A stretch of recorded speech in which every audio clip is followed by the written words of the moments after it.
My name is Sohan Baraboina, and I'm a tutor at San Jose State University's Writing Center. Today, we'll be talking about steps to writing with more inclusivity. You'll need a pencil and paper, but no additional materials are required. First, we will ask ourselves the question, if we want writing that encourages and garners respect. Second, we'll be asking how we can identify what language is not inclusive. Lastly, while it's easy to say writing should be more inclusive, how can we actually pick the right terminology? It can be challenging to know what specific ideas may come across as offensive, so we need to make sure we use the right choice of words. To respect our diverse community, writing with inclusivity can allow us to treat humans with humanity and equality. The aim of inclusive writing is to show respect for individual differences, cultures, and experiences. Inclusive writing represents and promotes all people as valued members of society. It uses vocabulary that avoids exclusion and stereotyping and is free from descriptors that portray individuals or groups of people as dependent, powerless, or less valued than others. The first idea we will be discussing for writing with inclusivity is to address gender-biased language. Gender bias is when we may use gendered words without knowing someone's gender or pronouns. For example, each group member should submit his or her project.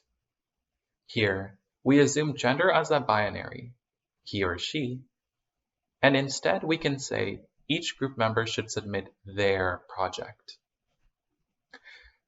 Gender-paired words use a binary of either man or woman to describe an individual. Frequently, words that have man or woman or use an ending with ss to indicate feminine words can be gender-paired words. Here are a few examples of gender pairs and their more inclusive counterpart. Instead of waiter or waitress, use server. Instead of steward or stewardess, use flight attendant. Instead of landlord or landlady, use property owner. Instead of policeman or policewoman, use police officer. Instead of mankind, use humankind. Next, it's key to understand the advantages of using person-first language.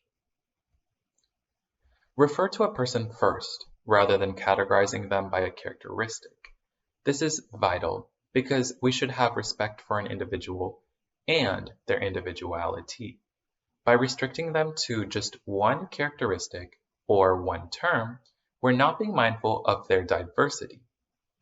Explain the characteristics as it relates to the person. It would be preferred to say person with albinism, not an albino.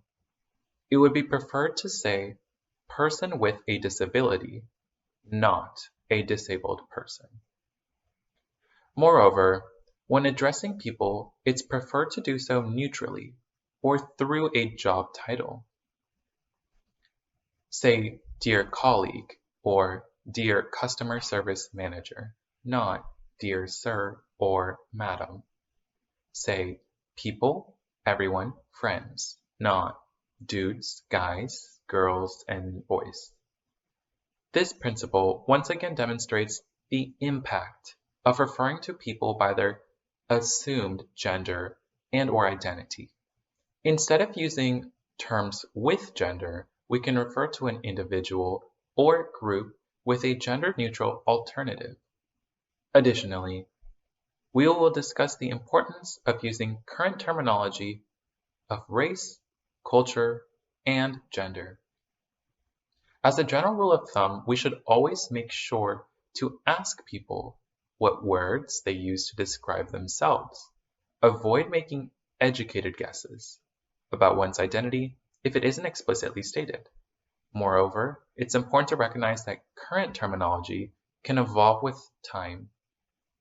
Keeping appraised of current terminology is needed due to language's ability to adapt.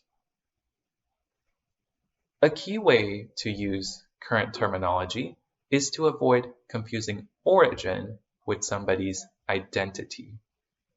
For example, people of African origin who are from Germany are not African American, and people from Middle East may not be Arabian.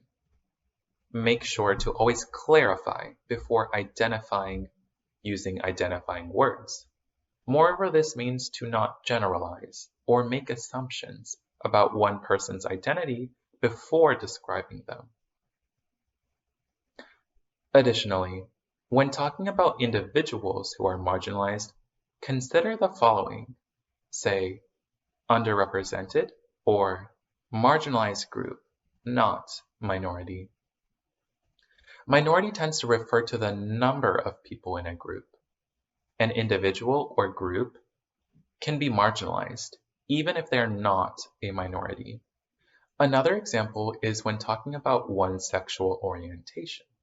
Say, sexual orientation, not sexual preference.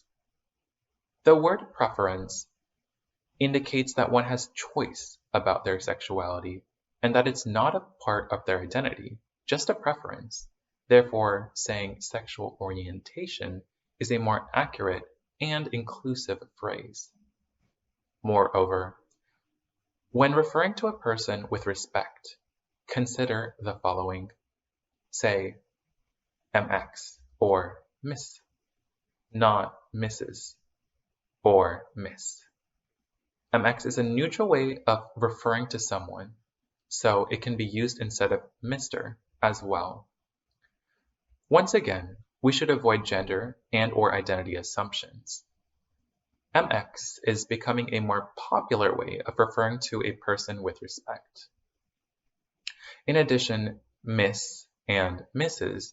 should be avoided because these terms assume the marital status of a female recipient. This in turn not only makes assumptions about gender, but also assumes that they as individuals revolve around marital status. Now that we have a better understanding of how to approach inclusive writing, let's take a look at a few examples. Please pause the video and take time to read over the examples before we go over the answers. Read the sentence below carefully and identify any non-inclusive words or phrases. Once identified, make a suggestion for a word or phrase using inclusive writing. Please note that there may be variations in response. Great! Now that you've taken a look at these examples, let's go over them together. Number 1. A person with albinism gave a presentation to the class yesterday. By using person-first language, we don't confine the individual by just their medical condition. Number 2. The professor asked each student to turn in their projects on the front table. Using their instead of his or her includes more than just the gender binary and is inclusive of all individuals. Number 3. The flight attendant gave us peanuts as snacks during the flight. Here is an example of when to avoid a gender-paired word. Instead of saying stewardess, which assumes female, we can simply say flight attendant. Number 4. The server did a great job of delivering the food quickly. Once again, we must avoid the gender-paired word. Instead of using waitress, which assumes female, we can simply state server. Great. Now that we have identified a couple examples, let's take a look at a couple more examples for writing with inclusivity. Once again, take time to pause before we look over answers together. Great. Now that you've taken a look at the examples, let's go over them. Number 5. Aren't they part of a marginalized group? Instead of using minority, which tends to refer to the number of people in a group, we can refer to them as marginalized instead. Number 6. If you're comfortable answering, I was wondering what your sexual orientation is. Using preference indicates choice. So using orientation instead is mindful that sexual orientation is not a choice. Number 7. The property owner has requested that they pay their rent on time.